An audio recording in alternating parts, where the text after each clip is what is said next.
On se retrouve pour la seconde vidéo sur le logiciel Race Connect Timing. Pour rappel, le logiciel Race Connect Timing vous permettra de chronométrer votre compétition de course à pied, canicross ou autre. Dans la première vidéo, je vous expliquais comment préparer vos listes de départ et comment les distribuer. Dans cette seconde vidéo, on va traiter le chronométrage en tant que tel. Alors le logiciel va vous permettre de chronométrer votre compétition selon deux méthodes. Alors il y a la méthode manuelle, tout simplement vous faites F12 à chaque fois qu'un concurrent passe la ligne, ce qui va sauvegarder l'heure. Donc cette méthode elle est gratuite, vous téléchargez le logiciel, vous l'utilisez. Soit vous pouvez également le faire par puce. Alors pour les puces, il vous faut soit louer le matériel, soit passer directement par une prestation. Donc dans cette vidéo, on va traiter la méthode gratuite, c'est-à-dire la méthode manuelle qui convient honnêtement à la plupart des petites compétitions. Donc pour ça, comment vous faites? Vous reprenez votre petit fichier, donc vous avez vos inscrits, vous avez vos compétiteurs, les dossards, les heures de départ. Vous vous rendez en face de votre ligne d'arrivée avec votre ordinateur. À chaque fois qu'un concurrent passe la ligne, vous faites F12. Vous l'avez vu, ça va sauvegarder ici l'heure à laquelle la personne a passé la ligne. Si vous le faites plusieurs fois, ça va sauvegarder plusieurs heures tout simplement. Donc là, je vais les supprimer. Voilà. Donc maintenant, imaginons un concurrent arrive. C'est Jay Grand, donc le dossard 51. Donc je fais F12, je tape 51, je fais entrer et voilà, ça associe automatiquement son heure. Maintenant, imaginons que Karine et Germaine arrivent en même temps. Dans ce cas, j'ai pas le temps de saisir le dossard. Donc ce que je fais, c'est que je fais F12 deux fois, ça sauvegarde les 2 heures, puis je saisis les numéros de dossard. Donc imaginons que c'est Karine, donc le 50 qui est passé en premier, donc je fais 50, 52, entrée, et voilà. Donc là, voilà, j'ai terminé de chronométrer ma course tout simplement, donc j'ai mes heures, j'ai mes temps, etc. Donc c'est vraiment très simple.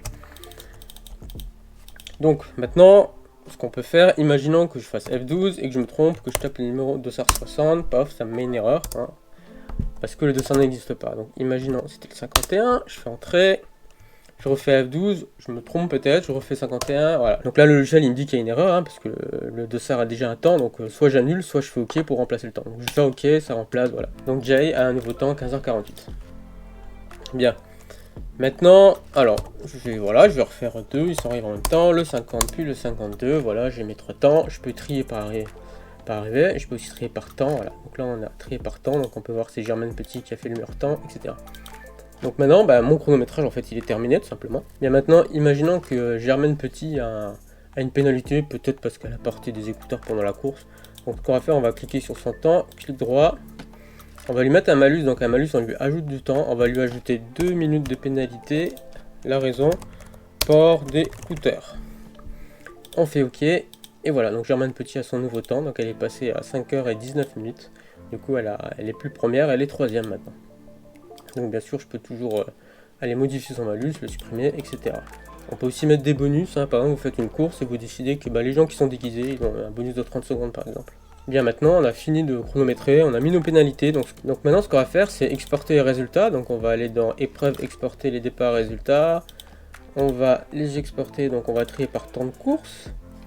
On va cliquer sur résultat pour initialiser les colonnes qu'on peut encore modifier. Donc on va laisser la vitesse, la position. On va faire imprimer pour le faire en PDF. Donc voilà, on obtient ce PDF. Alors ce qui est intéressant, c'est qu'on a tout simplement notre classement avec le temps, avec la position. Mais en plus, on a le petit malus. Donc on peut voir que le temps il est bien corrigé. Donc on a bien les 2 minutes de malus. Et ici on a la petite raison à côté, c'est port d'écouteurs. Donc en plus d'imprimer les résultats, on imprime aussi les différentes fonctions mise en place par les juges. Bien, donc maintenant, imaginons que en réalité, on n'a pas encore chronométré, on va revenir au début, je vais vous montrer quelque chose, c'est une petite nouveauté. Alors c'est possible maintenant d'avoir les résultats en live en ligne. Donc pour ça, comment on fait? On va dans résultats, résultats en direct sur internet, on l'active. Donc ici, on peut voir qu'on peut ouvrir la page, donc voilà, je vais vous l'ouvrir, comme ça vous allez la voir. Donc ça c'est la page publique, donc vous pouvez distribuer le lien à vos concurrents, comme ça ils auront accès à leurs résultats en ligne. Donc ici on peut voir que personne n'a de temps encore, c'est normal. Donc ce qu'on va faire, c'est que je vais vous mettre ça à côté, comme ça on va le faire en live.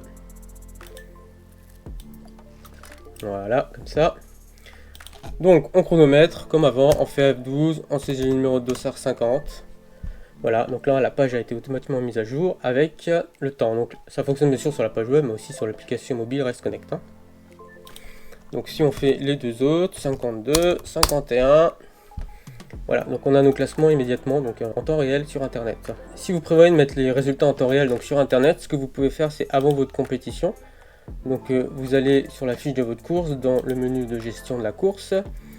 Vous allez en bas, vous allez voir publier les résultats en direct. Donc ici, donc si vous prévoyez vraiment le jour J de mettre les résultats en live sur internet, vous pouvez venir ici et vous faites copier le lien pour visualiser les résultats en direct. Et du coup, c'est le lien en fait qui permet d'ouvrir la page des résultats. Donc ça, vous pouvez le distribuer sur Internet, vous le mettez sur Facebook, par email ou autre à tout le monde déjà en avance. Comme ça, le jour J, ils n'ont plus qu'à ouvrir le lien pour visualiser les résultats. Un petit conseil au niveau du chronométrage vraiment sur le site de la course. Il faut qu'il y ait une personne qui utilise l'ordinateur, c'est la personne qui va faire F12 et qui va saisir les différents chronos. Mais il ne faut pas hésiter à faire accompagner cette personne par une autre personne qui, elle, va pouvoir lire les numéros de dossard pour les annoncer, mais qui va aussi pouvoir les écrire sur une feuille dans l'ordre d'arrivée. Pourquoi ? Parce que si la personne qui chronomètre sur l'ordinateur, elle prend du retard pour exemple XY, elle va faire beaucoup de F12, donc il va y avoir beaucoup de temps. Si vous avez une personne qui note les numéros sur une feuille, il suffit que cette personne redonne les numéros de dossard, donc elle va dire c'était le 50, c'est le 52, comme ça. Après vous pouvez toujours les saisir, même une heure après, vous pourrez toujours les saisir. Ça évite à la personne qui est sur ordinateur de stresser bêtement, parce qu'en fait vous avez trop de concurrents qui arrivent en même temps. Pour finir, deux petites configurations. Donc ici vous avez l'heure, donc c'est l'heure de l'ordinateur, c'est celle qui est utilisée par le logiciel. Vous avez la possibilité dans ce petit menu de la modifier. Donc par exemple, si vous voulez ajouter 10 minutes, vous faites plus 10 ici. Du coup, au lieu de 15h57, le logiciel va dire qu'il est 16h07. Donc ça vous permet de vous synchroniser éventuellement avec une horloge qui est au départ ou autre, vraiment pour voir la même heure partout. Au niveau de la sauvegarde du temps de passage, alors moi je vous ai dit qu'il faut faire F12, donc c'est la configuration par défaut.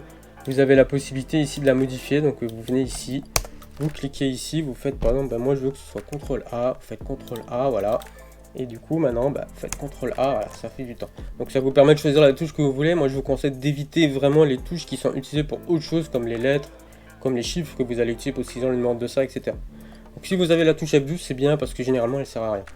Et pour finir, ici, vous avez des petites stats. Alors, ça, c'est intéressant parce que ça va vous permettre de voir, en fait, les dossards affectés. Donc, c'est les lignes ici. Donc ici, je les ai toutes affectées. Donc ici, par exemple, imaginons que, que Jay n'est pas encore arrivé. Ici, j'aurai 2 sur 3, ça veut dire quoi ? Ça veut dire qu'il y a une personne qui n'est pas encore arrivée, ou alors que j'ai raté. Donc là, il faut éventuellement commencer à s'inquiéter, ou simplement dire, en fait, il y a encore quelqu'un sur le parcours. Les non affectés, donc les 11, donc c'est les 11 lignes ici que vous avez, donc normalement, vous devrez tous les affecter, et vous pouvez voir le total, donc les non affectés plus les affectés, j'en ai 13, alors que j'ai 3 concurrents. Donc ici aussi, on peut se poser la question, c'est pas tout à fait normal. Donc pour conclure, le chronométrage manuel est vraiment simple, c'est vraiment l'objectif. Donc ce logiciel est utilisé depuis 2016 dans le monde du canicross sous le nom de Canicrono. Donc il est fiable, il est simple, beaucoup de petits clubs l'ont utilisé, vraiment, des gens qui sont pas experts en chronométrage, qui même, c'est leur première organisation, ils se retrouvent à chronométrer, ça marche très bien. Donc si vous êtes une petite organisation, n'hésitez pas à l'utiliser comme ça fonctionne vraiment très bien. Bien, si par contre vous voulez aller, on va dire au level au-dessus, c'est-à-dire au chronométrage automatique par plus, ce sera tout simplement le sujet de la prochaine vidéo.